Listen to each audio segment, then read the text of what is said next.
society is hypersexualized because it's always in everyone's face, and it's very easy to hook into people's sexual energy. It's really what it is for so many reasons. I think part of the issue is also that as a society, we don't really fully know what the sexual energy is for. And there's also a lot of unhealed people walking around. Like, there's different things that are happening with the sexual energy. There's a lot of unhealed people that are walking around. So people being unhealed sometimes are going into this energy because they're looking to transmute it through another person who is quote unquote higher vibrational than them. So there's that whole concept of sexual energy where you're transmuting, okay, lower vibrational energies, either consciously or unconsciously for the other person, which in my own opinion, okay, back in the day, the working girls, okay, back in the day, way back in the day, I think they were actually supposed to be like designated to transmute energy for people. You know, when people say that it's quote unquote the oldest profession, I think what those people were doing, they were select individuals that were meant to transmute energy for people that were going to them. That's just one of the theories that I have. These days is just all over the place, essentially, is what's going on. That's another thing that happens. So some people are looking to transmute energy through this, whether it's consciously or unconsciously. Other people are looking to take energy from people, okay, through this because they don't have the energy within themselves. That's, I would say, like the biggest thing that's going on with sexual energy and attraction in general is when someone isn't in tune with their energies within, they're looking to take it from another person. And a lot of the time you'll see this for people who are operating out of their lower chakras, when they're again cut off from their heart space, they're cut off from their intuition, which also means they're cut off from source.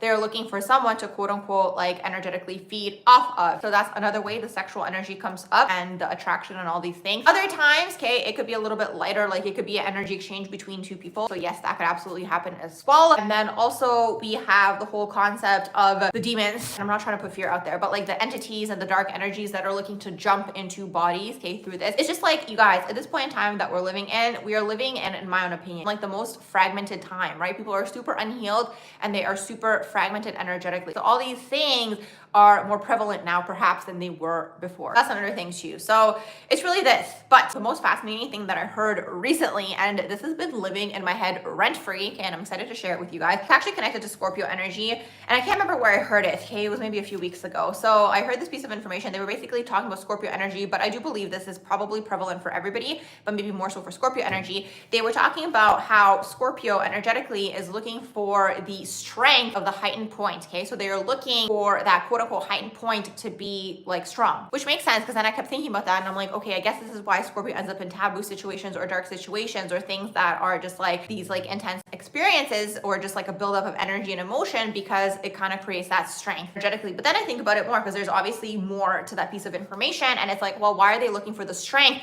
of that heightened point? So I think they're looking for the strength because ultimately when you are at the strength of that heightened point, it's like that's when you have more manifestors energy, okay? Because you've accumulated so much energy, you are now releasing it, okay? So when you are releasing the energy, you want to use that to manifest for yourself instead of having someone use your energy to manifest for themselves. So that is my whole story about that. So that's basically what's going on with sexual energy, okay? It's very, very powerful and most people are mindless with it and they don't even know what they are doing, unfortunately. So that's the new added layer to the whole story, is you are trying to get the strength for it to be like even more accumulated, the energy. And I guess also this is why a lot of scriptures and so on and so forth talk about trying to retain the energy for you regardless of your gender, okay? It can manifest differently for different people. I don't think it has anything to do with any like third dimensional or just like material perspective that people have. I just think the whole concept here is to retain it so you can have a stronger heightened point. And when you have the stronger heightened point, you then manifest faster or more. The higher realms are more accessible to you. So that's my story about that.